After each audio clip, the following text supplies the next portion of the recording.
It's been a couple of months, we've been out of school, it's time to get back to work. My name is Sahu Mukherjee and I'll be going to King's College London at the end of September for medicine.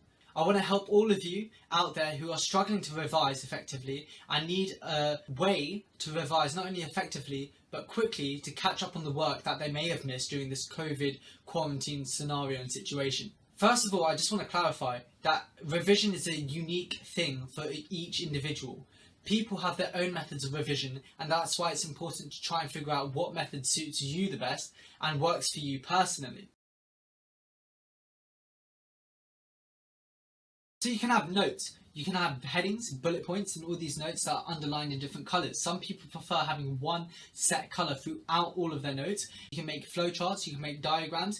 I usually make a lot of diagrams, and especially for biology, maybe anatomical diagrams. I like everything so I can practically learn stuff and visually cement things into my brain. Another style is revision cards. Writing cards with questions on them or certain key points on them is really important as it refreshes your memory and it helps you revise niche aspects that you may have missed beforehand. But the important thing with revision cards is that you make them continuously through the whole process of your revision. I do not think they should be really made last minute. Sometimes it's really useful to do something else other than revision cards, and that's posters. Maybe you can put posters all around your room and basically submerge yourself in the knowledge and let it surround you. It actually helps you revise continuously at any point of time. Reading your notes out loud instead of just mentally reading them, I think is also another way that you can really improve how you're memorizing things, and that's just something many people don't try. In our day and age, we have so many resources online. There's so many things you can go to. You go to YouTube tutorials, you can go to TED Talks. You can talk to friends and talk to each other and improve each other's abilities and help each other progress further in your education. If you don't know something, they might know it, but they may not also know something that you may know, if that makes sense. Another thing people are trying, doing different things for different subjects. If I write in a different colour pen for geography or history, that kind of association with that colour will trigger a different aspect of my memory. So that association method is a different thing different people use, and it might be something that is suitable for you. I have a teacher in physics who taught about generators, and he kind of made a dance move like alternating current and alternating magnetic field, and he used this movement. But it's something that sticks in our head. When you're using dance moves and when you're using other physical movements, it activates a different aspect you've never tried before. Explain something to someone who knows nothing about that particular topic. That is such a good way to understand something. If you're in year 12 or year 13, go to a year 7 or go to a GCSE student and tell them about orbitals. If you're in GCSEs in physics, you're learning about electromagnetic induction, go and tell that to someone in lower school, teach them these different things. Or go to your family members who may not be aware of these scientific principles and teach them about it and explain it to them. And you'll understand something in a different way. And it's also fun because you're teaching other people about these fascinating ideas.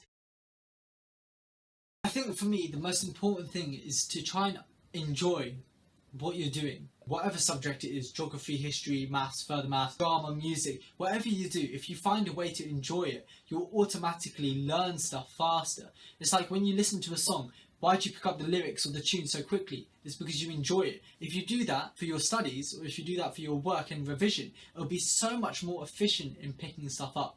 Maybe make your notes into a song. I don't know if you want to. You can check out my songs if you want. I think also I'll talk through quickly specific subjects and specific things that I did that suited me personally. For example, languages. If you talk to people who know the language fluently, if you communicate to people in your class more often in that language, if you try thinking in that language, if you watch shows in that language and listen to music in that language, that is such a good environment to learn the language so quickly. I have a friend who's reading so many books in that language and his vocabulary has improved massively. I myself have tried to improve Hindi in quarantine, and that's my native tongue. But because I've watched so many movies and TV shows over the course of my years, my vocabulary is already there. I know so many random words for no reason, but it's so helpful to know these words and just be able to use them whenever I need to. So languages, listen to music. I listen to French rap for French. I listen to Maluma, and Marinero is a song I love. I listen to that for Spanish. and is something that really helped me learn new words and develop and advance my vocabulary. Music and drama, I feel like the theory behind it is quite underestimated. You have to do a lot of writing, so I think you need to be prepared for that. And in your revision, you need to be prepared not only to focus on the practical aspects of things, but on the writing aspects of things, because they are a large proportion of your marks. So for drama, I feel like the analysis of playwrights and text is really like English literature in my opinion, but you also have to think about the practical aspects of it. So focus on that and focus on your whole syllabus and not on one aspect you just enjoy. Something I was fond about was the idea of the processes like attrition and all these things that were happening. I had to focus also on case studies. Case studies are really important. You may not like them. I personally didn't enjoy them as much, but when I found out more information in more depth, I really started enjoying some certain facts, and those were the facts that stuck in my head and that I could use in my exam, and those were the points that got me the marks in the end.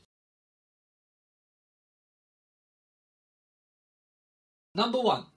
With any essay you have, there's something you always have to do, but you never actually do.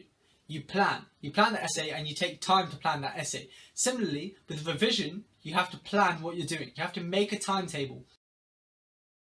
Make an effective and efficient plan so you know what you're doing and when you're going to do it, and that you can meet your deadlines and actually have all your necessary information before the exam actually happens. You have to prioritise your weaker subjects and make sure that they are up to scratch, and not only focus on your stronger subjects which you may enjoy. That's why it's good to timetable your revision and get organised. Maybe split your day into chunks and maybe get 40 minutes of work, 20 minutes break, whatever works for you best. You have to try and practice and try to figure out what time routine works for you best. For example, if you work best in the morning, then work in the morning. If you work best at the night, then work at the night. You need to understand what suits you the best and then work accordingly. Number 2.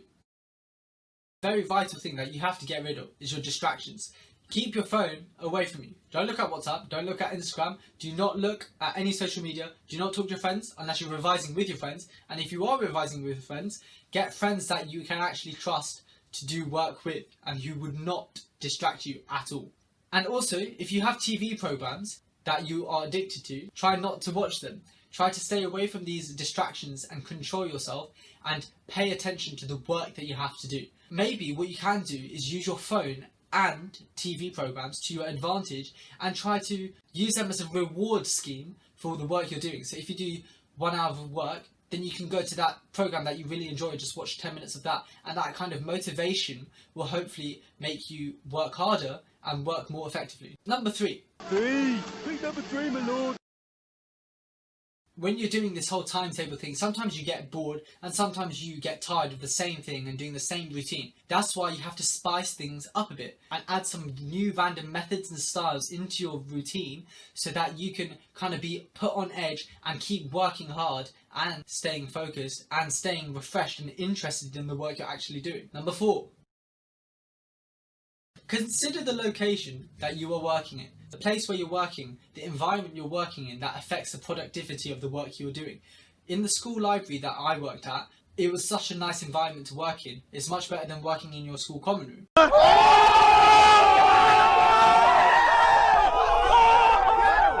That's why you have to find an environment that works best for you. Sometimes change the location and use a different location that might awaken a different aspect of your mind. I love working in my own room when it's kind of quiet and I have my own peace of mind.